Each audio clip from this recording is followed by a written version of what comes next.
The gunshot echoed through the saloon, silencing every patron as Eleanor Blackburn's trembling hand lowered the smoking revolver. Blood seeped through her cotton blouse where the bullet had grazed her shoulder, but it was the vacant eyes of the man sprawled on the floor before her that held her attention. She hadn't meant to kill him, only to stop his advancing hands, his whiskey-soaked threats. Now, as the lamplight caught the tin star pinned to his vest, Eleanor knew her life in Lead, South Dakota, had just become infinitely more complicated. It was 1879, and the Black Hills gold rush had transformed Lead from a sleepy mining camp into a bustling frontier town where fortunes were made and lost daily. For a 22-year-old woman alone, it was no place to find mercy, especially after shooting a lawman, corrupt as he might have been. "Miss, you'd better run," muttered the bartender, breaking the stunned silence. "That was Marshall Wilson's nephew. Don't matter what he did, they'll hang you by sunrise." Eleanor didn't need to be told twice. She bolted through the back door into the night, the cold Dakota air stinging her wound as she fled into the shadows beyond the town's glow. Behind her, shouts erupted from the saloon, quickly followed by the pounding of boots on wooden planks. She ran blindly toward the dense pines that surrounded Lead, her city boots slipping on the uneven ground. The moon played hide and seek behind fast-moving clouds, occasionally illuminating her path before plunging her back into darkness. The trees loomed ahead, offering both sanctuary and terror: sanctuary from her pursuers, but terror of what might await in the wilderness beyond. A cry escaped her lips as her foot caught on an exposed root, sending her tumbling down a short embankment. Eleanor landed hard, the impact forcing the air from her lungs. She lay there disoriented, the world spinning above her as she gasped for breath. "They went that way," a voice called out somewhere behind her, too close for comfort. Fighting through pain, Eleanor dragged herself up and staggered forward, deeper into the forest. The voices grew distant, but her relief was short-lived as darkness closed in around her. The canopy above blocked what little moonlight there was, leaving her in near-complete blackness. Eleanor had never known such darkness, not in Boston where she'd grown up, nor in the 2 years she'd spent in Lead working as a schoolteacher. This was a primal darkness that seemed alive, watching, waiting. Her breathing quickened as panic set in. Each step became a leap of faith as she pushed onward, hands extended before her to prevent collisions with unseen obstacles. Time lost all meaning, minutes or hours might have passed as she stumbled through the night, guided only by the need to put distance between herself and the men hunting her. When she finally stopped, her legs trembling with exhaustion, the forest had fallen silent except for her ragged breathing. The night pressed in from all sides, and her eyes strained uselessly against the darkness. Eleanor sank to her knees, pain throbbing in her shoulder, the realization of her situation crashing down upon her like a physical weight. She was alone in the wilderness, wounded, without provisions, running from a murder charge. And worst of all, surrounded by a darkness so complete it seemed to be consuming her very soul. A twig snapped nearby. Eleanor froze, holding her breath. "Hello," a deep voice called out, surprisingly gentle. "I know someone's there. I can hear you breathing." Eleanor remained silent, pressing herself against a tree trunk. "I'm not with them," the voice continued. "I saw what happened at the saloon, figured you might need help." Still, she didn't respond, fear keeping her voice locked away. A match struck, the sudden flare of light blinding after such complete darkness. As her eyes adjusted, Eleanor made out the silhouette of a tall man holding a small lantern he'd just lit. "Name's Preston Keegan," he said, raising the lantern higher to illuminate his face. "Most folks call me Prees." In the warm glow, She saw a man perhaps 30 years of age, with a weathered face that spoke of years under the sun. His eyes, a startling blue even in the dim light, held no malice she could detect. A worn leather hat sat atop brown hair that curled slightly at the nape of his neck, and though he wore a gun belt, his hands remained carefully visible, one holding the lantern, the other resting easy at his side. "If you're planning to shoot me too, I'd appreciate a warning," he said with a hint of a smile. "Otherwise, I've got a cabin not far from here where you could tend to that wound and rest." Eleanor swallowed hard, her throat dry from exertion and fear. "How do I know you're not taking me back to town?" "You don't," he admitted simply. "But those men searching for you are about half a mile back, getting closer with every minute we stand here talking. I'm offering shelter, food, and safety. Take it or leave it, madam, but decide quick." She studied him in the lantern light, weighing her limited options. The pain in her shoulder was worsening, and she knew she couldn't survive the wilderness alone. "Why would you help me?" she asked, her voice barely above a whisper. "Because Hank Wilson was a snake who'd been threatening women in that saloon for months," Preston replied, his tone hardening slightly. "And because nobody deserves to be hunted like an animal, especially not for defending themselves." Eleanor hesitated a moment longer before stepping forward into the circle of light. "Eleanor Blackburn," she introduced herself, wincing as she moved her injured arm. Preston nodded once, then extinguished the lantern. "We'll need to move in darkness for a spell to be safe. Stay close." The darkness descended again, and Eleanor felt panic rising in her chest.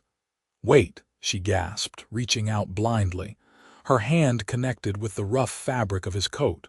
I can't see anything." His hand found hers, warm and calloused. "Just hold on to me. I know these woods better than most know their own homes." Eleanor gripped his hand tightly, taking a shaky breath. "I'm afraid of the dark," she confessed, the admission making her feel childish despite the very real terror coursing through her. There was a pause, then Preston's voice came soft but steady. "Nothing wrong with that, plenty to fear in darkness, but tonight you've got something the dark doesn't." "What's that?" she asked, still clutching his hand. "Me," he answered simply, and began to lead her forward. They moved slowly at first, with Preston guiding her around obstacles she couldn't see, describing the path ahead in hushed tones. "Route to your right. Low branch, duck down. Small gully, step carefully." Gradually, Eleanor found herself trusting his guidance, the rhythm of their movement becoming almost meditative despite her fear. The sounds of pursuit had faded entirely when Preston finally stopped. "We're here," he said, releasing her hand. Eleanor heard the creak of a door. Then suddenly Preston was illuminated in the doorway of a small log cabin, a fresh lantern already glowing inside. He beckoned her forward, and Eleanor stepped into the warm, golden light of his home. The cabin was simple but neat, a single room with a stone fireplace along one wall, a bed tucked into the corner, a table with 2 chairs, and shelves lined with books, an unexpected sight in a frontier dwelling. A rifle hung above the door, and various tools were organized along another wall. Preston quickly set about building a fire while Eleanor stood awkwardly near the door, suddenly aware of her disheveled appearance and the blood staining her blouse. "There's a basin and clean water behind that screen," Preston said, nodding toward a corner. "And a shirt you can borrow hanging on the peg. It'll be too large, but it's clean. I'll see to your wound once you're ready." Eleanor hesitated, the intimacy of the situation suddenly striking her. "Mr. Keegan, please," he corrected, not looking up from the fire.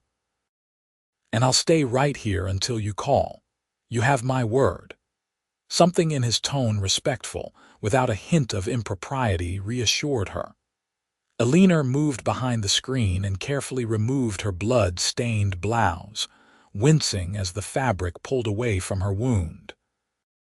Using the water and cloth provided, she cleaned the area as best she could, discovering with relief that the bullet had indeed only grazed her, leaving a painful but relatively shallow laceration. She slipped on the offered shirt, the soft flannel swimming on her frame, and rolled up the sleeves before stepping back into the main room. Preston had the fire blazing now, a kettle of water heating above it. "Let me see," he said, gesturing to her wound. Eleanor approached and turned slightly, pulling the loose collar aside to reveal her injured shoulder. His touch was surprisingly gentle as he examined the wound, his calloused fingers careful not to cause additional pain.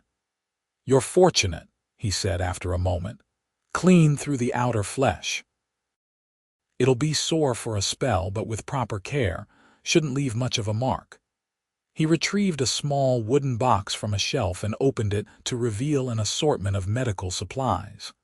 "Sit," he instructed, indicating a chair by the fire. As Eleanor sat, Preston prepared a poultice of herbs from his supplies, explaining, "Learned this from a Lakota healer some years back. Works better than anything the town doctor might use." "You know the Lakota?" Eleanor asked, surprised.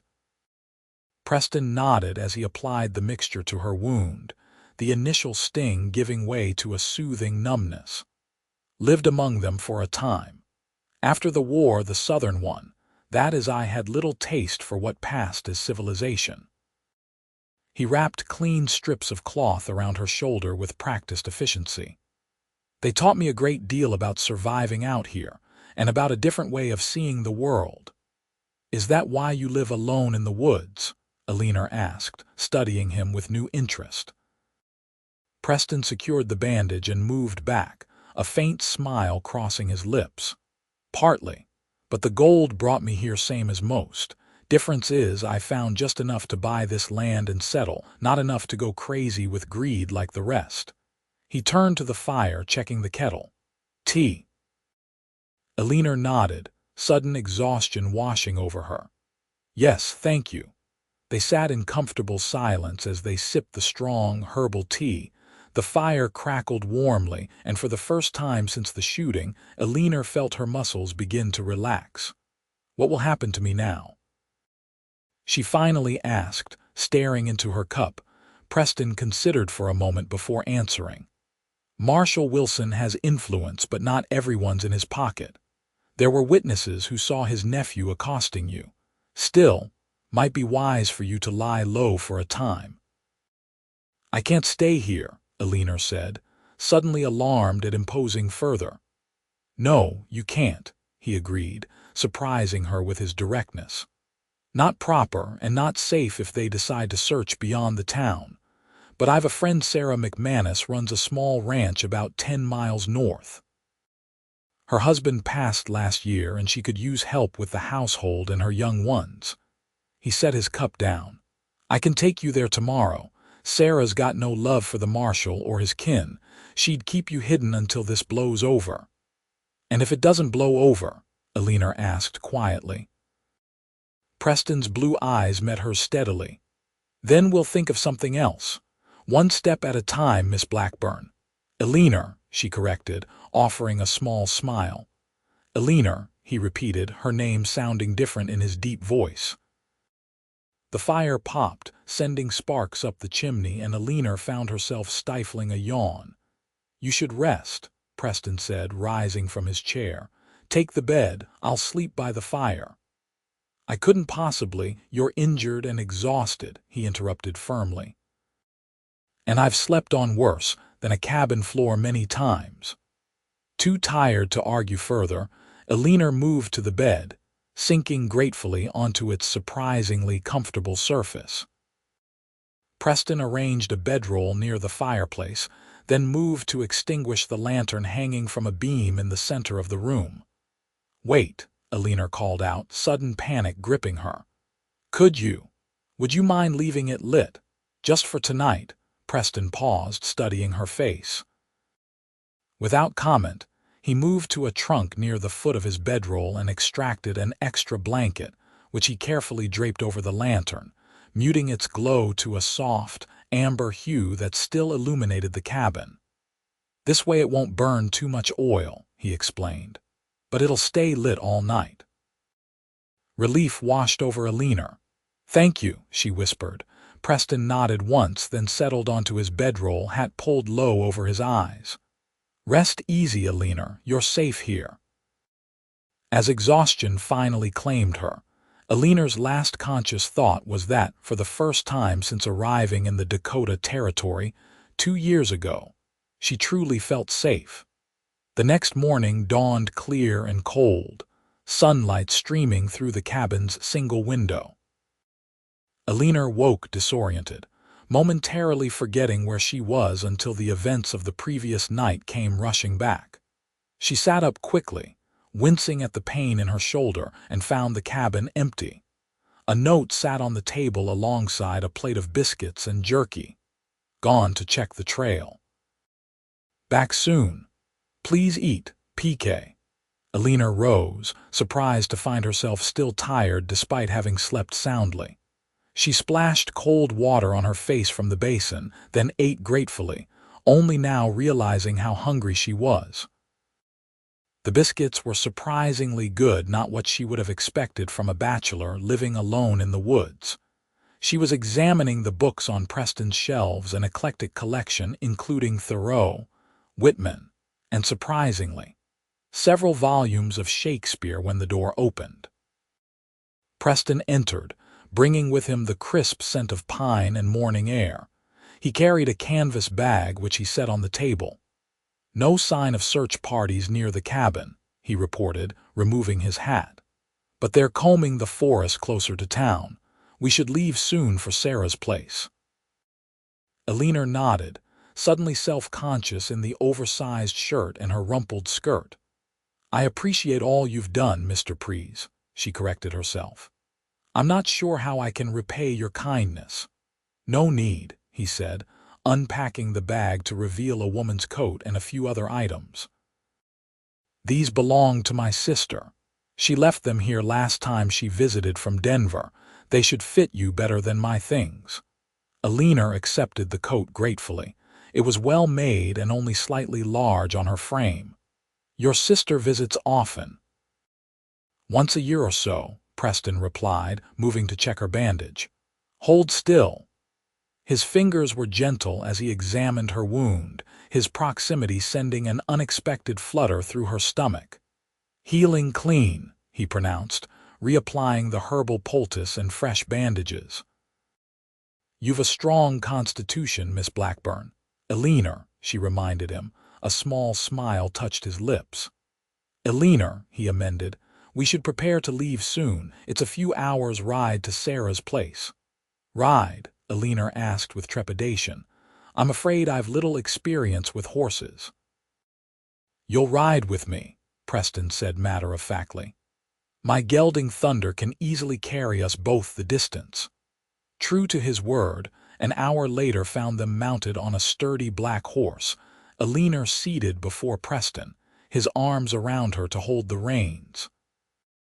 They traveled slowly through the forest, keeping to game trails and natural pathways that would hide their tracks. As they rode, Preston spoke quietly of the land they passed through, pointing out medicinal plants, animal signs, and natural landmarks. His knowledge was impressive, a blend of frontier practicality and scholarly observation that increasingly fascinated Eleanor. "How did a man like you end up alone in these woods?" she asked during a brief rest to water the horse. Preston's expression grew distant. "War changes a man." "After Shiloh and then Vicksburg. I couldn't stomach going back to Tennessee. Drifted west, tried my hand at different things. Worked cattle drives in Texas, scouted for the army for a time, though that didn't sit well either, considering how they treated the tribes." He ran a hand through his hair, looking out at the horizon. "Found some peace in these hills when the gold rush brought me here. Enough gold to buy my land, enough solitude to quiet the memories. And enough distance from people, Eleanor guessed. His blue eyes returned to hers, surprisingly warm. Sometimes, though I find myself appreciating company today. The simple compliment brought color to Eleanor's cheeks, and she turned away, pretending to adjust her coat. The truth was, despite the circumstances that had brought them together, she too was enjoying his company perhaps more than was wise. They continued their journey, the terrain gradually changing from dense forest to rolling hills. By midday, they crested a rise that revealed a small ranch nestled in a valley below a modest house, barn, and several outbuildings surrounded by fenced pastures containing cattle and horses. "Sarah's place," Preston announced. "She runs about 200 head of cattle with help from a couple of ranch hands. Her husband, Michael, was a good man, died of pneumonia last winter." They approached cautiously, Preston whistling a distinct pattern as they neared the house. A moment later, a woman emerged onto the porch, a rifle held loosely in her arms. She was perhaps 40, with streaks of gray in her dark hair and a face that spoke of both hardship and humor. "Preston Keegan," she called out, lowering the rifle. "Twice in 1 month, the world must be ending." Preston dismounted and helped Eleanor down, his hands lingering briefly at her waist before he stepped away. "Hello, Sarah. I've brought someone who needs your help." Sarah's sharp eyes took in Eleanor's bandaged shoulder visible beneath her coat, the city clothes, and the wariness in her stance. Understanding dawned on her face. "You're the schoolteacher from Lead, aren't you? The one who shot Wilson's nephew last night." Eleanor tensed, but Sarah's next words reassured her. "Good riddance to bad rubbish, I say," Sarah declared, stepping down from the porch. That man had been forcing himself on girls at that saloon for too long. Someone needed to put him down. She extended her hand. "Sarah McManus, any friend of Preston's is welcome here, especially one who's done the territory a service." Eleanor took her hand, relief washing through her. "Eleanor Blackburn, thank you for your hospitality, Mrs. McManus." "Sarah," the older woman insisted. "And it's no trouble. I've been needing help with the house and children since Michael passed. Preston mentioned you might be willing to stay on for a while." Eleanor glanced at Preston, surprised he had already arranged this. He shrugged. "Sent word ahead with a friend who was heading this way last night." "Come inside," Sarah invited. "My boys are out with the hands, but they'll be back for supper. You look like you could use a proper meal and rest." Preston led Thunder toward the barn, promising to return shortly, while Sarah ushered Eleanor into the house. It was a comfortable home, rustic but well-maintained, with evidence of children everywhere, a wooden toy horse by the fireplace, books and slate tablets on a side table. "I have 3 boys," Sarah explained, stoking the fire. "James is 15, William 12, and little Michael just turned 7. They're good boys, but they need a woman's guiding hand, especially with their schooling." She gave Eleanor an appraising look. "Preston says you were teaching in Lead." "That true," Eleanor nodded. "For nearly 2 years. Before that, I taught in Boston." "Boston," Sarah exclaimed. "What in heaven's name brought you all the way to the Dakota Territory?" The question brought a familiar pang of grief. "My parents died of influenza. I had no siblings, few prospects in Boston beyond continuing to teach in the same school. When I saw the advertisement for teachers needed in the new territories, it seemed an adventure." Sarah's expression softened. "And has it been an adventure?" Eleanor thought of the past 2 years, the difficulties of teaching children from mining families, many of whom saw little value in education, the rough conditions of the frontier town, the unwanted attentions from men like Wilson's nephew, and now her flight as a fugitive. "Not the kind I expected," she admitted quietly. Sarah patted her hand. "Rarely is, my dear, but you're welcome here for as long as you need." Preston entered then, bringing with him the scent of cold air and horses. He declined Sarah's invitation to stay for supper, citing the need to return to his cabin before dark. "I'll come check on you in a few days," he told Eleanor as he prepared to leave, his voice low enough that Sarah, busy in the kitchen, couldn't hear. "If there's any trouble, Sarah knows how to reach me quickly." Eleanor found herself reluctant to see him go, a surprising sentiment given they had only met the previous night. "Thank you again," she said, extending her hand formally, "for everything." Preston took her hand, but instead of shaking it, he turned it over and pressed a gentle kiss to her palm, a gesture so unexpected and intimate that Eleanor felt her breath catch. "Keep safe, Eleanor Blackburn," he murmured, his blue eyes holding hers for a long moment before he released her hand, nodded once to Sarah, and departed. Eleanor watched from the window as he rode away, Thunder's powerful strides quickly carrying him over the ridge and out of sight. "He's a good man," Sarah said, coming to stand beside her. "Better than most realize." Eleanor turned, curious. "You've known him long, since he first came to these parts about 5 years back," Sarah replied. "My Michael and he became friends when Preston helped us fight off rustlers that first winter. He's been like family since, especially to the boys after their father died." She studied Eleanor with knowing eyes. "Never seen him look at a woman the way he looked at you, though." Eleanor felt heat rise to her cheeks. "We barely know each other." Sarah chuckled, returning to her cooking. "Sometimes that's all it takes, my dear. Sometimes that's all it takes." The days at Sarah's ranch fell into a comfortable routine. Eleanor's wound healed quickly under Sarah's care, and she found genuine pleasure in teaching the 3 boys, who were bright and eager to learn despite their frontier upbringing. The oldest, James, particularly excelled in mathematics and literature, reminding Eleanor why she had chosen teaching as her vocation. News from Lead arrived sporadically. According to riders passing through, Marshal Wilson was indeed searching for Eleanor, though opinions in town were divided on whether she should face charges. Several women from the saloon had come forward confirming the nephew's history of aggression, which had tempered the initial calls for frontier justice. 2 weeks after her arrival, as Eleanor was hanging laundry in the yard, she spotted a familiar figure approaching on horseback. Her heart quickened despite her best efforts to remain composed. Preston dismounted at the fence, looking much as he had when they'd first met, weathered, self-contained, yet somehow more approachable in the daylight.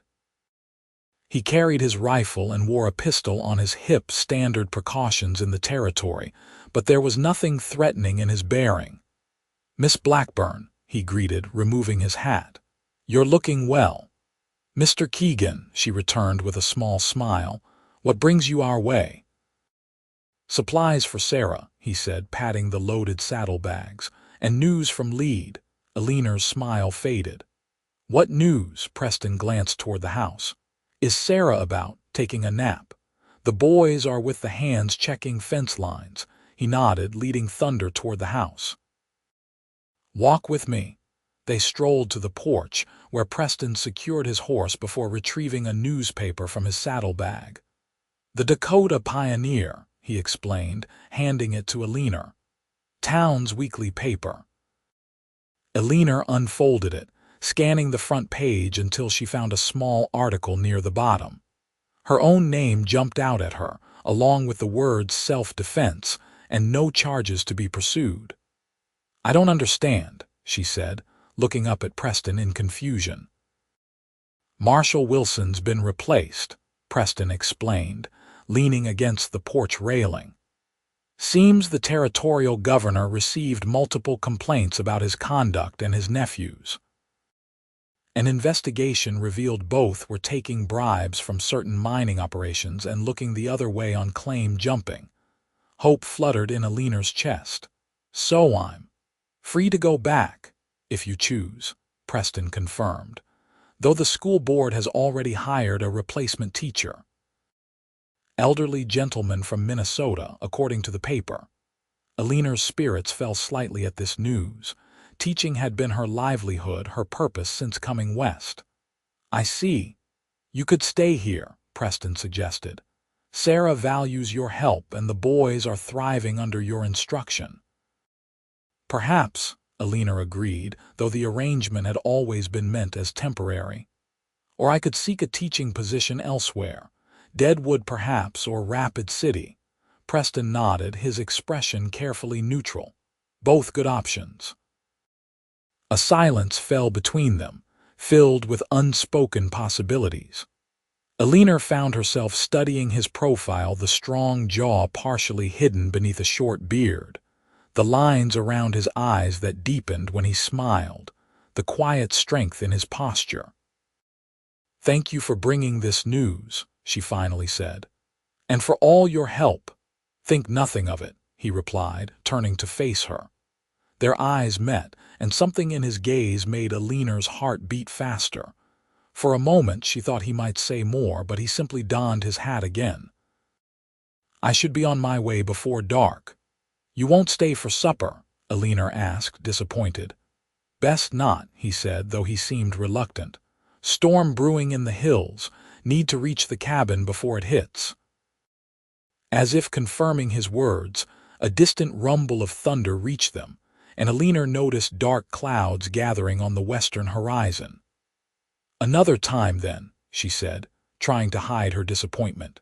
Preston untied Thunder, then paused, seeming to wrestle with some internal debate. Finally, he reached into his saddlebag and withdrew a small package wrapped in brown paper. "Nearly forgot," he said, extending it to Eleanor. "Thought you might enjoy this." Curious, Eleanor unwrapped the package to reveal a book, a collection of poetry by Emily Dickinson, its leather binding worn but well cared for. "I noticed you examining my books," Preston explained, looking slightly embarrassed. "This one seemed. It made me think of you." Eleanor opened the volume, touched by the thoughtful gift. Inside the cover was a handwritten inscription, "To PK." Words like nature half reveal and half conceal the soul within. MB. "It was a gift from my mother," Preston explained, noticing her looking at the inscription. "One of the few things I brought west with me." Eleanor looked up, stunned by the significance of the gift. "Preston, I can't accept this. It's too personal." "Please," he insisted quietly, "I'd like you to have it." Their fingers brushed as she took the book, sending a warmth through her that had nothing to do with the summer day. "Thank you," she said softly. "I'll treasure it." He held her gaze a moment longer, then swung up into the saddle. "I'll return in a week or so, see how you're faring with your newfound freedom." Eleanor nodded, clutching the book to her chest as she watched him ride away, the approaching storm turning the sky dramatic shades of purple and gray behind him. That night, as rain lashed against the windows of the ranch house and thunder rolled across the hills, Eleanor lay in bed reading Preston's gift by lamplight. The poem spoke of nature, mortality, and the interior life of the soul, themes that resonated deeply with her. One particular verse caught her attention. "The soul selects her own society, then shuts the door on her divine majority, obtrude no more." Eleanor read the lines several times, thinking of Preston in his solitary cabin, of the careful way he had built walls around himself after the war, of how he had nonetheless opened his door to her in her moment of need. And for the first time since the night at the saloon, she found herself contemplating a future in these hills, not merely as a place of refuge, but perhaps as a home. The promised week stretched into 2 before Preston returned to the ranch. When he finally arrived, it was without warning, appearing one afternoon as Eleanor was teaching the boys under the large cottonwood tree in the yard, taking advantage of the pleasant autumn weather. She spotted him first, riding slowly up the long approach to the ranch, and found herself straightening her simple dress and tucking a loose strand of hair behind her ear before she could stop the self-conscious gesture. "Mr. Keegan's here," young Michael announced excitedly, abandoning his slate and running toward the approaching rider. Preston dismounted, swinging the boy up for a quick embrace before setting him down with a tousled hair. James and William approached more sedately, but with equal enthusiasm, bombarding Preston with questions about his recent hunting trip and whether he'd brought them any treats. Eleanor hung back, suddenly shy as Preston's eyes found hers over the boys' heads. He looked different somehow, his beard trimmed neater than usual, his clothes less trail-worn. He'd even replaced his usual bandana with a proper tie, simple but unmistakably intentional. "Miss Blackburn," he greeted, tipping his hat. "Apologize for the delay in returning. Had some business in Deadwood that took longer than expected." "No apology needed, Mr. Keegan," she replied formally, aware of the children's curious gazes. "We've been managing quite well." Sarah emerged from the house then, wiping her hands on her apron. "Preston, about time you showed your face. Beginning to think you'd forgotten the way." Preston smiled, a genuine expression that transformed his weathered face. "Not likely, Sarah. Your cooking's too memorable for that." "Flattery will get you nowhere," Sarah declared, though she was clearly pleased. "But you're welcome to stay for supper all the same. Boys, finish your lessons with Miss Blackburn while I speak with Mr. Keegan."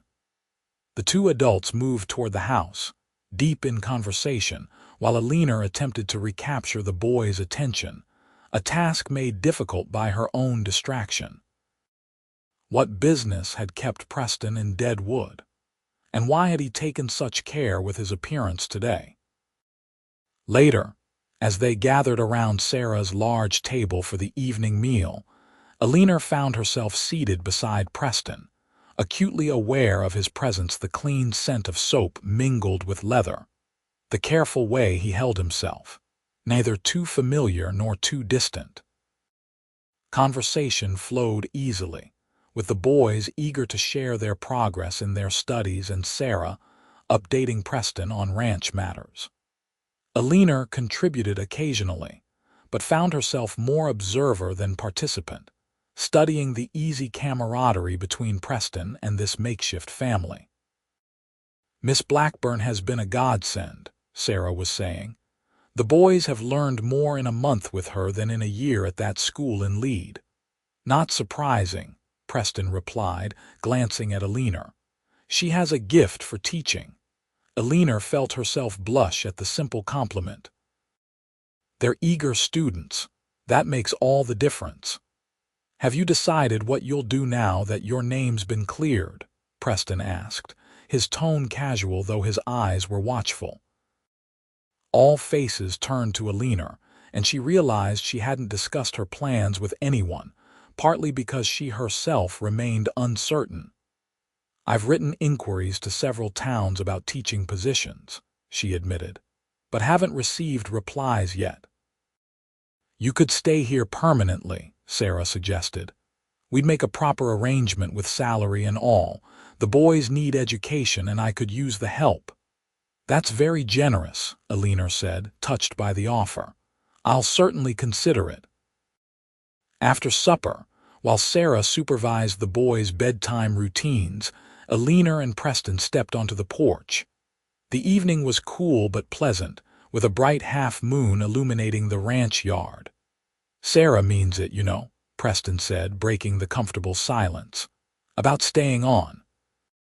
The boys have taken to you, and I to them," Eleanor acknowledged. "They're wonderful children," Preston nodded, leaning against the porch railing. "But," Eleanor sighed, uncertain how to articulate her feelings, "I don't know. When I came west, I had such grand ideas about adventure, about making a difference in a new place. Teaching in Lead was challenging, but it felt important. And teaching 3 boys on a ranch doesn't. It's not that. she hurried to clarify. It's just, I suppose I'm wondering if this is all there is for me now, if this is where my path ends. Preston was quiet for a long moment, looking out at the moonlit landscape. I understand that feeling, he finally said. After the war, I drifted for years, never settling, always wondering if there was something more waiting around the next bend. He turned to face her, his expression earnest in the silvery light. Found my answer in these hills, not in the gold, though that helped. Found it in the quiet, in learning to live with the land instead of just on it. And you've never regretted your choice? Eleanor asked softly. Never missed the wider world? A small smile touched his lips. Regrets are poor company, Miss Blackburn. But I will say this, a place is just a place until you find the right people to share it with. Then it becomes a home. The words hung between them, laden with meaning Eleanor wasn't sure she was ready to confront. She changed the subject. Your business in Deadwood, was it successful? Preston seemed to hesitate before answering. Yes and no. Depends on what happens next. Before Eleanor could ask him to elaborate, the door opened and Sarah joined them, wrapping a shawl around her shoulders against the evening chill. Boys are settled, she announced. Preston, you're welcome to the spare room tonight. Too late to be riding back to your cabin. Preston nodded his thanks, and the conversation turned to other matters: the upcoming winter, preparations for the spring cattle drive, news from neighboring ranches. Yet throughout the evening, Eleanor found herself returning to Preston's words about home and the right people, wondering if perhaps the adventure she'd been seeking had been beside her all along. Morning found Eleanor awake early, unable to sleep with the knowledge that Preston was under the same roof. She dressed quietly and slipped downstairs to find the kitchen empty. Through the window, she spotted a figure by the corral: Preston, already up and apparently deep in conversation with James, the oldest boy. Eleanor prepared coffee, finding comfort in the familiar routine, and was just pouring 2 cups when the door opened and Preston entered, removing his hat. Good morning, she greeted, offering him one of the cups. You're up early. Old habits, he replied, accepting the coffee gratefully. James was asking about breaking the new colt. Boy's got a good head for horses. He's mentioned wanting to train horses professionally someday, Eleanor said, leaning against the counter. Has quite a collection of books on the subject. Preston nodded approvingly. Good ambition for these parts. They sipped their coffee in companionable silence until Eleanor gathered her courage to ask, Will you be returning to your cabin today? Planning to, Preston confirmed. Unless there's reason to stay. The question in his words was unmistakable, and Eleanor found herself at a crossroads. The weeks at the ranch had given her time to reflect on her life, her desires, and increasingly, her feelings for the quiet, thoughtful man before her. Perhaps there is, she said softly, meeting his gaze. I've been meaning to ask if I might see your cabin again, in daylight this time. Something kindled in Preston's blue eyes. Any particular reason? Eleanor set down her cup, heart pounding. The night we met, when I confessed my fear of the dark, you kept the lamp burning all night. It was a small kindness, but it meant everything to me then. She took a steadying breath. I'd like to know the man who would do that for a stranger. Properly know him, beyond the circumstances that brought us together. Preston set his own cup aside and stepped closer, close enough that Eleanor could see the flecks of gray in his beard, the faint scar along his jawline she hadn't noticed before. I'm not a complicated man, Eleanor, he said, her name sounding like a caress in his deep voice. What you see is largely what there is. I doubt that very much, she replied with a small smile. A man who keeps Shakespeare and Thoreau in his cabin, who knows Lakota medicine and poetry, there's more depth there than you admit. Preston's weathered face softened. Then perhaps a visit is in order. When would you like to come? Today, Eleanor suggested, surprising herself with her boldness. Sarah mentioned she'd be taking the boys to a neighboring ranch for a birthday celebration. I was planning to use the time to catch up on correspondence, but, Preston prompted, a hint of a smile playing at the corners of his mouth. But I find I'd rather spend it getting to know you better, Eleanor finished, a blush warming her cheeks despite her determined tone. Preston's smile broadened, transforming his usually solemn face. I'll saddle Thunder after breakfast, he said simply. The ride to Preston's cabin took on a different quality in daylight, with Eleanor seated before him on Thunder just as she had been that first night. This time, however, she could appreciate the beauty of the landscape, rolling hills giving way to pine forests, meadows dotted with late wildflowers, and in the distance, the darker shapes of mountains beneath a brilliantly blue autumn sky. Preston pointed out landmarks as they rode, his deep voice close to her ear sending pleasant shivers down her spine.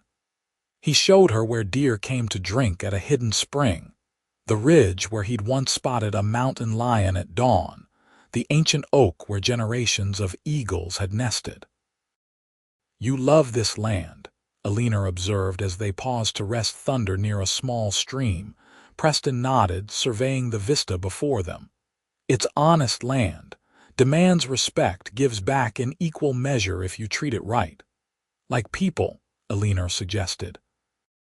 His eyes found hers, a smile crinkling their corners. Smarter than people sometimes, land doesn't lie about its nature. They continued on, the terrain becoming more familiar as they approached Preston's cabin.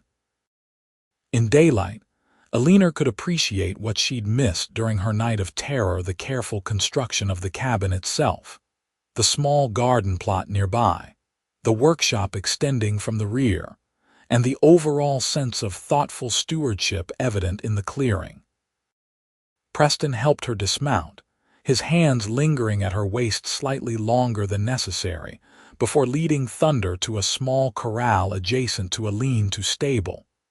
It's beautiful, Eleanor said honestly, taking in the setting. The cabin sat in a natural clearing surrounded by pines, with a small stream visible through the trees.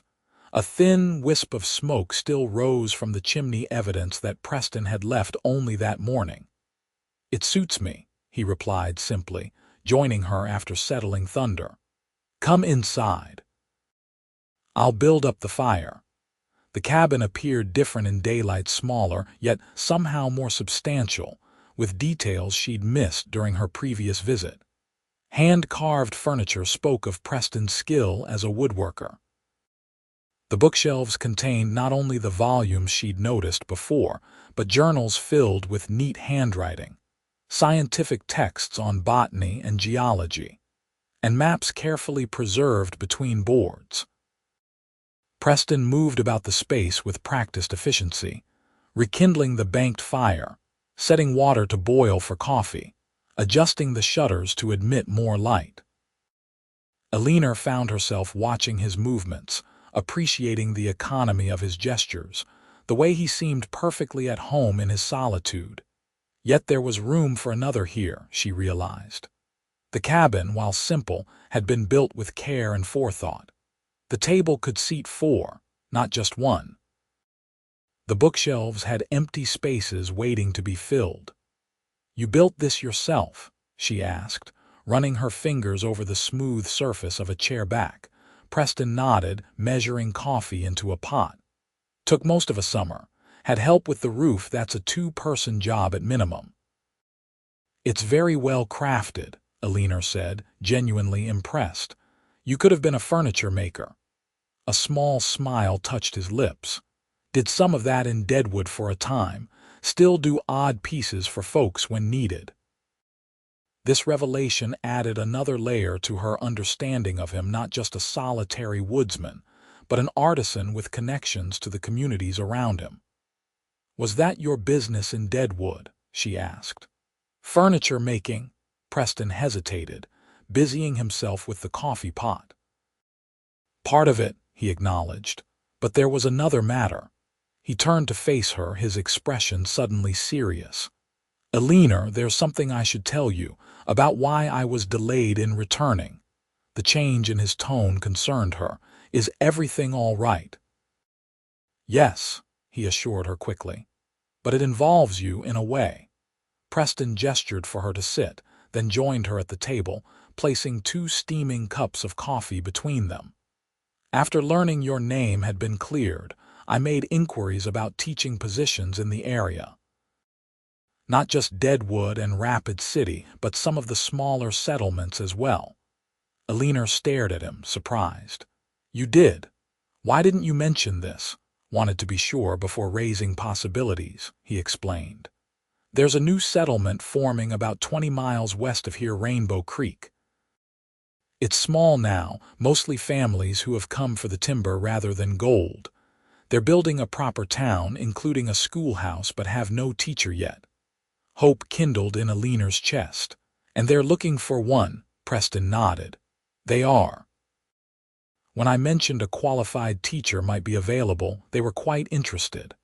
Asked if you might visit to discuss terms. That's wonderful news, Eleanor said, genuinely pleased at the prospect. But why keep it a secret until now? Preston's hands tightened slightly around his cup. Because I have a selfish reason for hoping you might consider it. Oh, Eleanor prompted, her heart beginning to beat faster. Rainbow Creek is much closer to my cabin than Lead or even Sarah's ranch, Preston said carefully. If you were teaching there, we might see each other more regularly. He looked up, meeting her eyes with newfound determination. The truth is, Eleanor, I've grown fond of you, more than fond. These past weeks, knowing you were nearby at Sarah's, has made me realize how empty this cabin's been for all that I've made it my home. Eleanor sat very still, scarcely breathing as Preston continued. I'm not asking for promises, he clarified quickly. Just possibility. A chance to court you properly if you're amenable. See if what I feel might be returned. The earnestness in his expression, the careful way he laid out his hopes without presumption, touched Eleanor deeply. Here was a man who had faced the horrors of war, who had carved a life from wilderness, yet approached her with such gentle consideration. Preston, she began softly, when I came west, I was seeking adventure, yes, but also connection. Purpose. I found purpose in teaching, but connection has been more elusive. She reached across the table, placing her hand over his. Until now. The hope that dawned in his eyes was beautiful to behold. Then you might consider Rainbow Creek and my courtship. I would like to visit the settlement, Eleanor confirmed with a smile. And as for your courtship, I believe it began the moment you kept that lamp burning through the night. Preston turned his hand beneath hers, intertwining their fingers. That's a humble beginning for something I hope might become significant. The best beginnings often are, Eleanor replied, feeling a warmth spread through her that had nothing to do with the fire in the hearth. And I'm finding I quite like humble beginnings that lead to unexpected journeys. They sat like that for a long moment, hands joined across the table, the significance of the moment settling around them like the golden afternoon light filtering through the cabin windows. Later, as they explored the area surrounding the cabin, Preston showed Eleanor his workshop where half-finished furniture pieces awaited completion, the spring that provided his water, and the small plot where he grew vegetables during the summer months. It's a good life, he told her as they stood on a ridge overlooking the valley. Simple but good. Not too simple, Eleanor observed. You've built something meaningful here. Preston gazed at her, the setting sun catching the amber highlights in her hair. It could be more with the right partner. The word partner resonated with Eleanor. Not possession, not dominance, but partnership equal and balanced.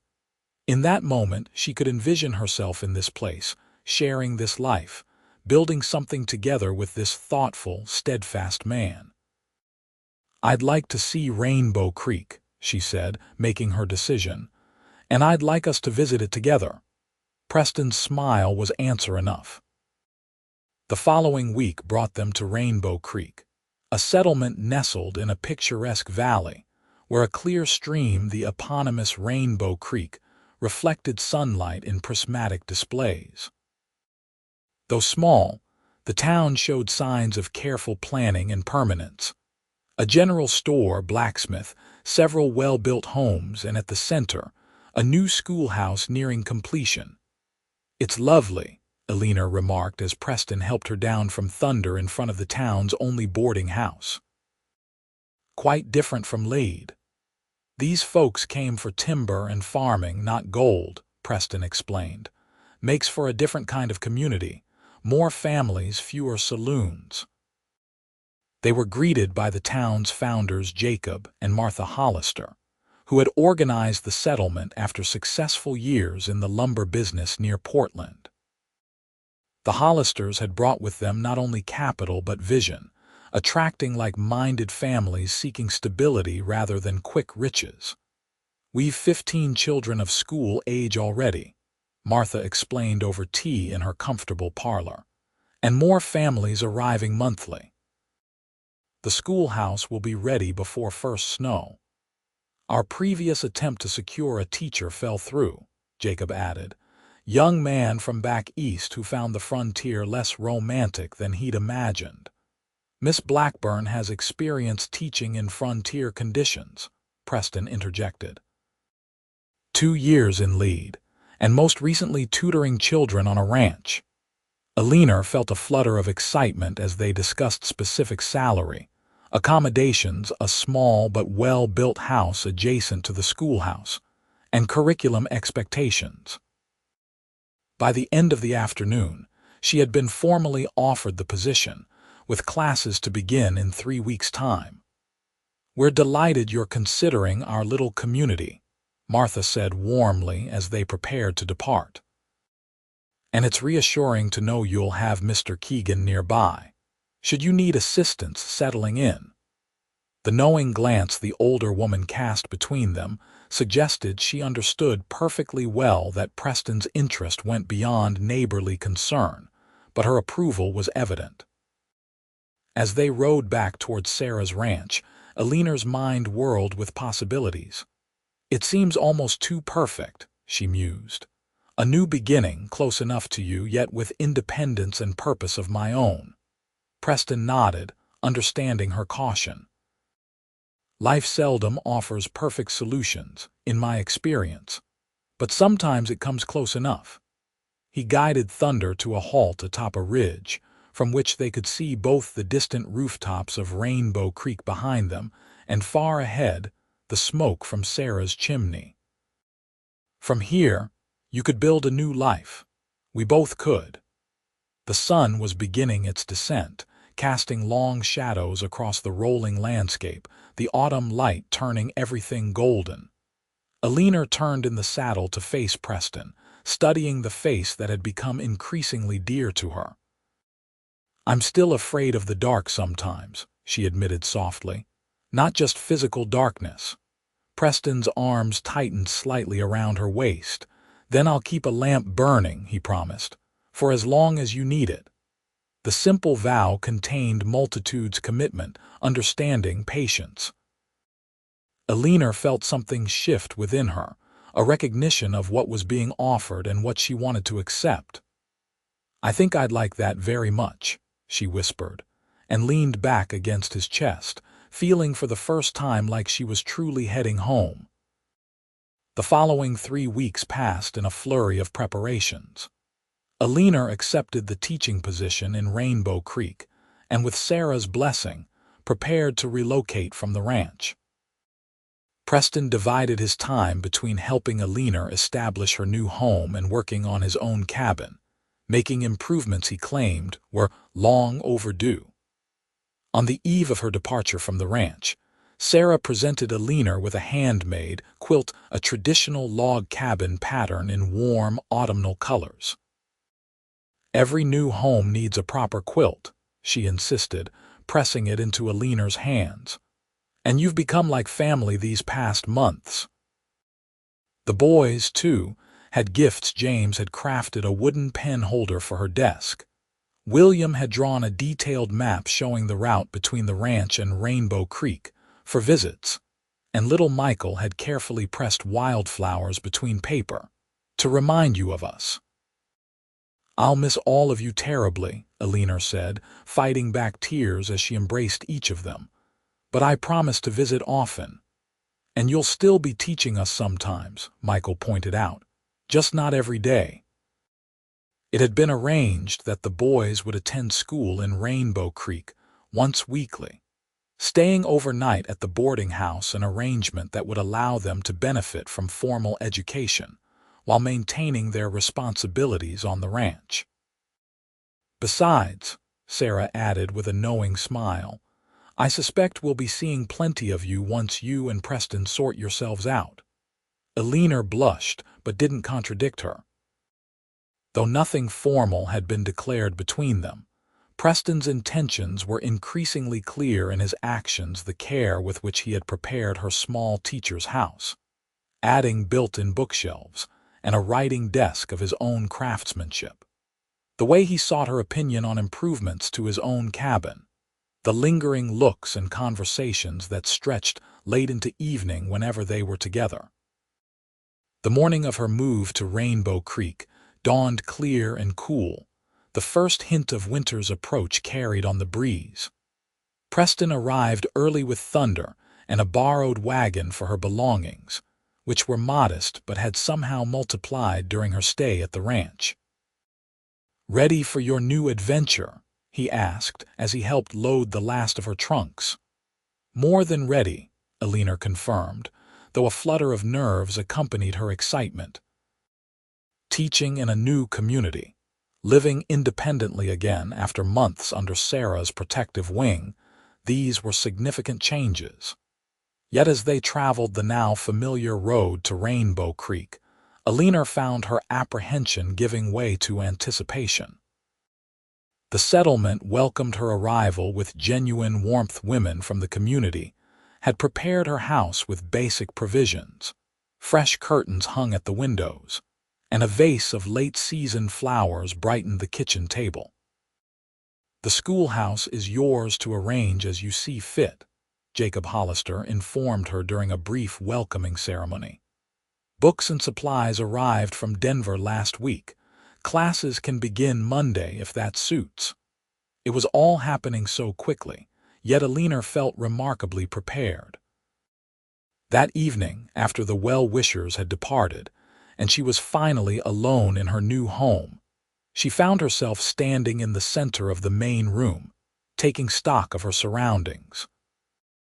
The house was simple but well-constructed, 2 rooms plus a kitchen, with the larger front room serving as parlor and dining area. The bedroom was cozy rather than cramped, with a window overlooking a meadow behind the house. A stone fireplace provided both heat and cooking facilities, and shelves lined one wall, waiting to be filled with books and personal items. A knock at the door interrupted her thoughts.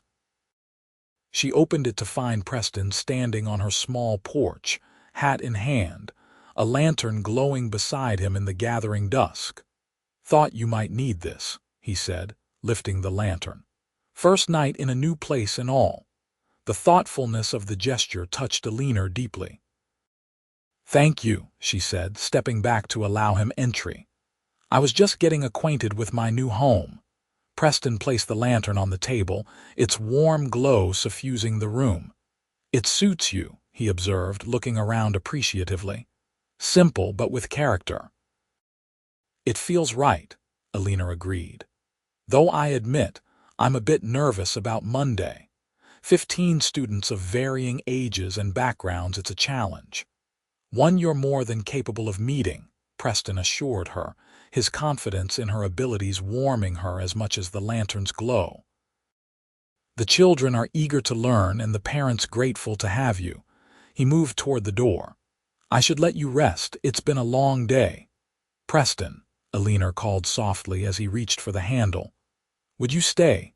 Just for a while he turned, his expression questioning but hopeful. "I'd like to hear more about Rainbow Creek," she explained. "About the families, the children I'll be teaching. It would help me prepare." Preston nodded, removing his coat and hanging it carefully by the door. They sat at her small table, the lantern between them casting a golden circle of light as Preston told her about each family in the settlement: the Millers with their 5 boisterous children, the Winslow twins who finished each other's sentences, the Shy Chen boy whose father had come from China to work on the railroad and stayed to open the town's laundry. As he spoke, Eleanor found herself studying his face in the lamplight, the way animation transformed his usually stoic features when discussing people he clearly cared about, the intelligence behind his observations, the genuine concern he showed for the community's welfare. "You care deeply about this place," she noted during a pause in his descriptions, "yet you choose to live apart from it." Preston considered this, his fingers absently tracing patterns on the wooden tabletop. "I need the solitude," he admitted. "Too much time around people and I start feeling crowded inside, but that doesn't mean I don't value community." He met her eyes across the table. "It's about balance, I suppose. Solitude and connection both have their place. And where do I fit in that balance?" Eleanor asked softly, the question slipping out before she could reconsider it. Preston's hand stilled on the table. "You," he said with quiet intensity, "are making me reconsider what balance looks like." The admission hung between them, profound in its simplicity. Eleanor reached across the table, placing her hand over his. "I'm glad," she whispered. They sat like that for a long moment, connected by touch, and the shared understanding that something significant was unfolding between them, something neither had expected but both now embraced. When Preston finally rose to leave, the night had deepened around the small house, and the fire in the hearth had burned low. At the door, he turned to her once more. "I'll leave the lantern," he said, "in case the darkness feels too close tonight." Eleanor smiled, a warmth spreading through her that had nothing to do with the physical light. "Thank you, not just for the lantern but for everything." Preston reached out, his calloused fingers gently tucking a strand of hair behind her ear, the touch sending a shiver through her. "Sleep well, Eleanor Blackburn," he murmured, then stepped out into the night. Eleanor watched from the doorway as he mounted Thunder and rode toward the edge of town, his figure gradually swallowed by darkness. Yet unlike that first night when darkness had terrified her, she now felt only a gentle anticipation for the dawn and all that would follow. The coming weeks established new rhythms in Eleanor's life. Teaching at the Rainbow Creek School brought challenges and rewards in equal measure. The children were indeed eager to learn, though their previous educational experiences varied widely. Eleanor found herself adapting her Boston methods to frontier realities, incorporating practical knowledge alongside traditional subjects. Sarah's boys joined the class each Wednesday, staying overnight at the boarding house before returning to the ranch the following afternoon. These visits became highlights for Eleanor, a chance to maintain her connection with the family that had sheltered her during her time of need. Preston, true to his nature, maintained his solitude at his cabin, but visited Rainbow Creek regularly, bringing game for the butcher, delivering furniture commissioned by new arrivals, attending community gatherings. And always, without fail, he found time to visit Eleanor, sometimes for only a few minutes of conversation on her porch, other times lingering for hours over shared meals and discussions ranging from literature to local concerns. Their courtship progressed with the same careful deliberation that characterized Preston himself. There were no grand declarations or impulsive actions, but rather a steady deepening of connection through shared experiences and growing understanding. One Saturday afternoon in late November, as the first real snow of the season began to fall, Preston arrived at Eleanor's door with an invitation. "Thought you might like to see the cabin in winter," he suggested. "The forest changes when the snow comes." They rode double on thunder through a landscape being gradually transformed by snow, the pines taking on white mantles, the meadows disappearing beneath pristine blankets, the world hushed and expectant. By the time they reached Preston's cabin, the snowfall had intensified, fat flakes swirling around them as Preston led Thunder to the stable. Inside the cabin, a fire was already burning. "Banked it this morning," Preston explained, adding logs to build it higher. The contrast between the snowy world outside and the warm interior created a sense of intimate seclusion that Eleanor found unexpectedly appealing. As the afternoon deepened toward evening, it became apparent that the snowfall was developing into a proper storm. Wind rattled the shutters, and the world beyond the windows disappeared into swirling white. "You shouldn't attempt to return to town tonight," Preston said, concern evident in his voice. "The trail would be treacherous even for Thunder." The implication of his words that she would need to stay the night hung in the air between them. Eleanor saw no impropriety in his suggestion. The storm made travel genuinely dangerous.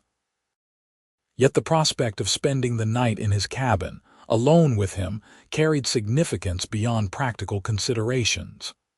"I can sleep by the fire," Preston assured her, reading her thoughts. "You'll take the bed." Eleanor nodded, then moved to the window, watching the hypnotic swirl of snowflakes illuminated by the cabin's light. "It's beautiful," she murmured, "like being inside a snow globe." Preston joined her, standing close enough that she could feel the warmth radiating from him.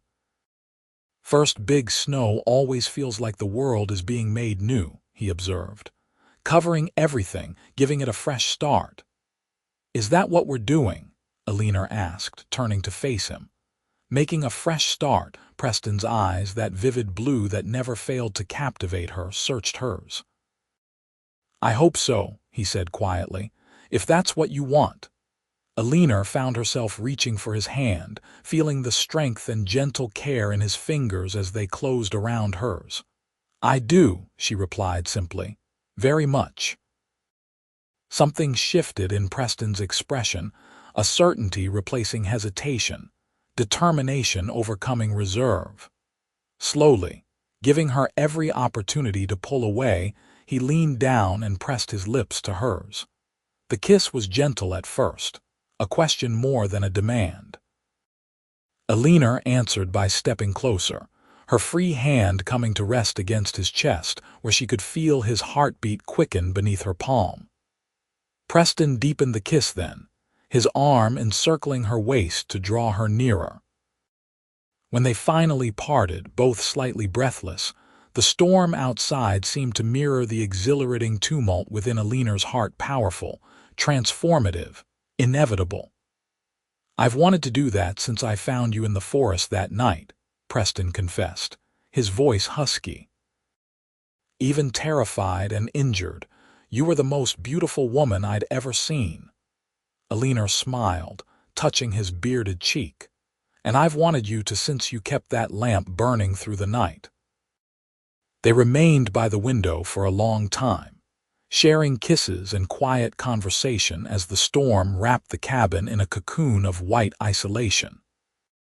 Eventually, Preston prepared a simple but hearty supper, and they ate by firelight, the domesticity of the scene feeling both novel and strangely familiar, as though they had shared countless such evenings. As night deepened and the time for sleep approached, Preston arranged his bedroll near the hearth as promised.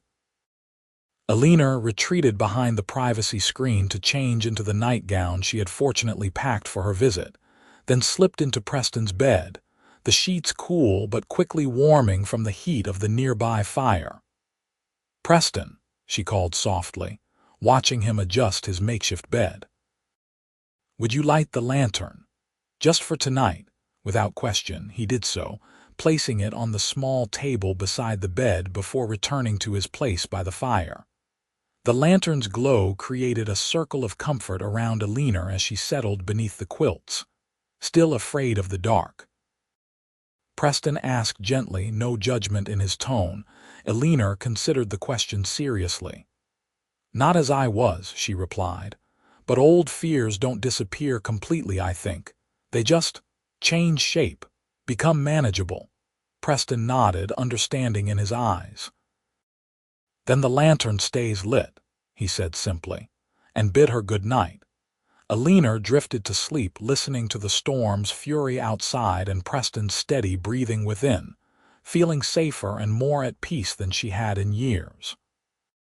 Morning arrived with brilliant clarity, the storm having passed during the night, leaving behind a transformed world of sparkling white beneath a sky of perfect blue. The lantern still burned beside Eleanor's bed, though daylight now streamed through the windows, rendering it unnecessary. She found Preston already awake, preparing breakfast at the fireplace. He greeted her with a smile that held new warmth after the previous evening's revelations. "Sleep well?" he asked, offering her coffee. "Better than I have in months," Eleanor admitted, accepting the cup gratefully. They ate breakfast together, then bundled up to explore the winter wonderland that had been created overnight. The forest was magical in its white cloak, sunlight creating diamond-like sparkles on every surface, their footprints the only marks in the pristine snow. Preston showed her animal tracks: deer, rabbit, fox, and pointed out how even in winter, the forest teemed with hidden life. They built a snowman near the cabin for company, Preston joked, and Eleanor initiated a snowball fight that left them both breathless with laughter and exertion. When they finally returned to the cabin, cheeks flushed and hearts light, Eleanor knew with absolute certainty that this life, this place, this man was what she had been seeking all along, though she hadn't known to look for it. "Preston," she said as they warmed themselves by the fire, their wet coats hanging to dry, "I think I'm falling in love with you." The simple honesty of her declaration seemed to catch him off guard. He stared at her for a long moment, his expression shifting from surprise to wonder to profound joy. "Eleanor Blackburn," he finally said, taking her hands in his. "I fell in love with you the moment you confessed your fear of the dark. Not because of the fear, but because of the courage it took to admit it." He drew her closer, his forehead touching hers. "I've been alone a long time," he continued quietly. "Thought that's how I was meant to be, but you've changed everything, made me want connection again. Made me want to build something lasting, something shared." "Then let's build it," Eleanor whispered, her heart full to bursting. "Together." Preston's kiss was an answer, a promise, a beginning. They returned to Rainbow Creek that afternoon, the trail now passable though still challenging in places. Word of their night spent at Preston's cabin during the storm spread quickly through the small community. But rather than scandal, it precipitated congratulations and a gentle suggestion from Martha Hollister that perhaps they might consider formalizing their relationship sooner rather than later. "Folks here respect you both," Martha explained during tea at her home the following week, "but propriety has its place, even on the frontier." Eleanor understood the well-intentioned advice.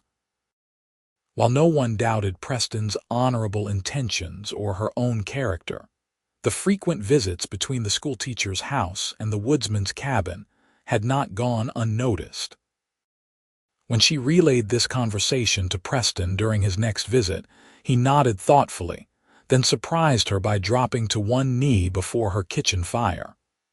"I'd planned something more romantic," he admitted with a rueful smile, "but perhaps simple is better.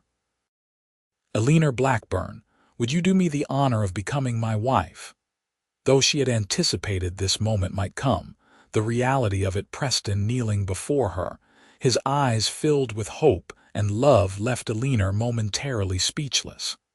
Then joy broke through her surprise.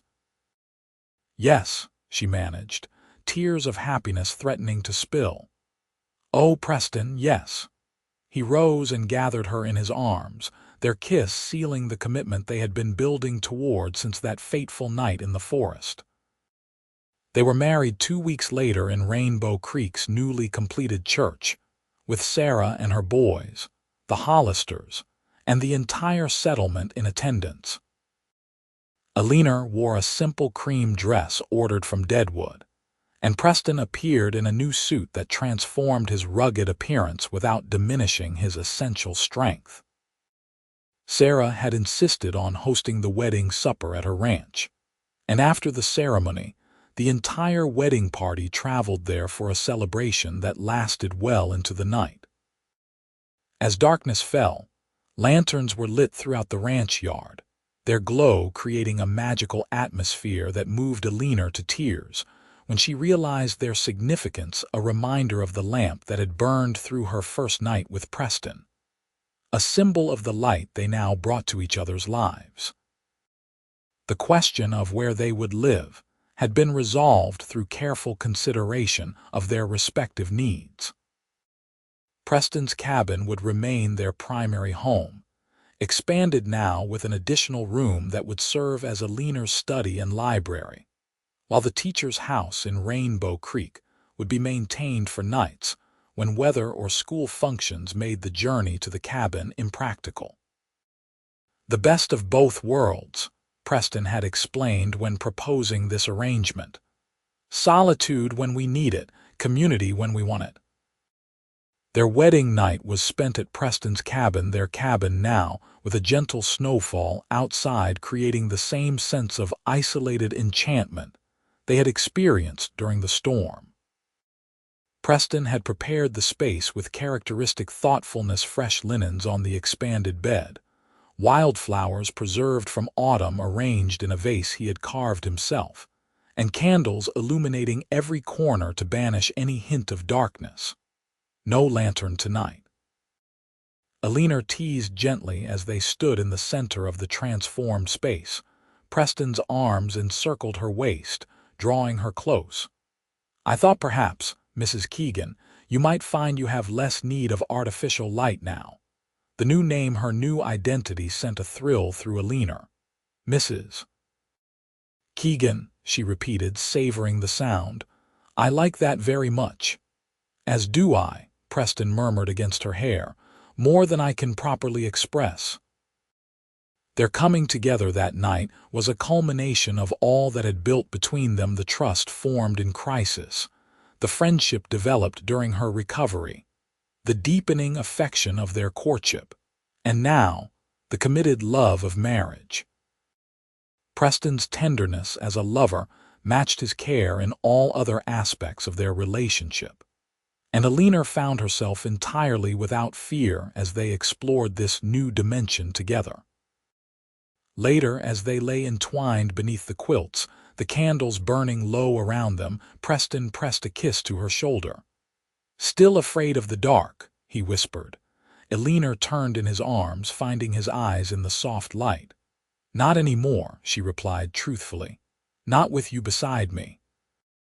The winter of 1880 passed in a haze of newlywed bliss, punctuated by the practical realities of frontier life. Eleanor continued teaching at the Rainbow Creek School, her students thriving under her guidance. Preston's furniture-making business expanded as word of his craftsmanship spread throughout the territory, and he began taking on apprentices, including James, who showed remarkable talent with woodworking tools. Spring brought new beginnings in more ways than one. As the snow melted and wildflowers again carpeted the meadows around their cabin, Eleanor confirmed what she had begun to suspect: they would welcome a child before the year's end. Preston's reaction to the news was everything Eleanor could have hoped for.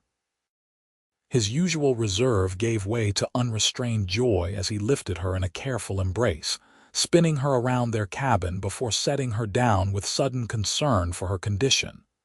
"Are you well?" he asked, his hands gently cradling her face. "Do you need anything? Should we move to town to be closer to the doctor?" Eleanor laughed at his cascade of questions. "I'm perfectly fine," she assured him. "Women have been having babies in far more remote conditions than our comfortable cabin for centuries."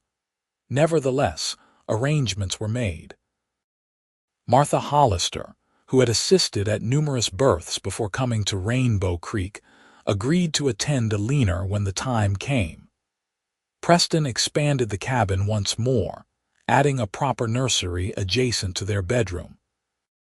And Eleanor trained her most advanced student, 17-year-old Lucinda Miller, to serve as temporary teacher when Eleanor's confinement would prevent her from continuing her duties. As summer progressed into autumn, Eleanor's body changed to accommodate the growing life within. Preston's attentiveness during this time touched her deeply, how he insisted on accompanying her to and from the schoolhouse each day once her pregnancy became advanced. The way he crafted a rocking chair perfectly sized for her comfort. His nightly ritual of reading poetry aloud to both her and the unborn child. And most endearing of all, how he continued to keep a small lamp burning through each night. "Just in case," he said, though Eleanor no longer requested it. Their son was born on a clear November night, with Martha Hollister presiding and Preston pacing anxiously outside the bedroom until the infant's first cry summoned him inside. Eleanor, exhausted but radiant, presented him with a robust boy who bore his father's striking blue eyes and a shock of dark hair that promised to be as unruly as his mother's. Thomas Michael Keegan, they named him, honoring both Preston's father and Eleanor's. Young Thomas quickly became the center of their world, his growth and development providing daily joy and occasional challenges as they navigated parenthood together. Eleanor resumed teaching the following spring, with Thomas accompanying her to school each day in a specialized carrying sling Preston had designed. The arrangement worked remarkably well. The older students took turns entertaining the baby during breaks, and Thomas seemed to thrive on the stimulation of the classroom environment. Life settled into new patterns different from what either had known before, yet somehow exactly right. They balanced their time between the cabin and town, between family intimacy and community involvement, between Eleanor's teaching and Preston's woodworking. They weathered difficulties together: harsh winters, occasional illness, the normal strains of marriage and parenthood, and celebrated joys both large and small. 2 years after Thomas's birth, their family expanded again with the arrival of a daughter, Clara Sarah Keegan. "One of each," Preston commented with pride as he held his infant daughter for the first time. "We've been blessed beyond measure." As the children grew, so too did the settlement of Rainbow Creek. What had been a small collection of buildings when Eleanor first arrived was now a proper town with multiple businesses, a growing school, and families who had put down roots with the intention of staying. Preston, while maintaining his essential privacy, became increasingly involved in the community's development. His craftsmanship was evident throughout the town in the church pews, the school desks, the fine furnishings that adorned the Hollister home, and many others. He served on committees when needed, lent his knowledge of the land to new settlers, and gradually, almost imperceptibly, transformed from the solitary woodsman he had been to a respected community member who simply valued his privacy. Eleanor found her own place expanding beyond the schoolroom. She organized a lending library, started a women's literary society that quickly became a social and intellectual hub, and used her Eastern connections to bring educational resources to the frontier that might otherwise have taken years to arrive. Through it all, their love deepened and matured. The passion of their early days evolved into something equally powerful, but more sustainable, a partnership founded on mutual respect, shared values, and genuine delight in each other's company. On the 5th anniversary of their wedding, Preston surprised Eleanor with a special gift, a new lantern, more elegant than practical, crafted of polished brass and etched glass. "What's this for?" Eleanor asked, admiring the beautiful object as they sat together on the porch of their now expanded cabin, the children already asleep inside. "A reminder," Preston replied, taking her hand in his, "of how we began, of what we've built together."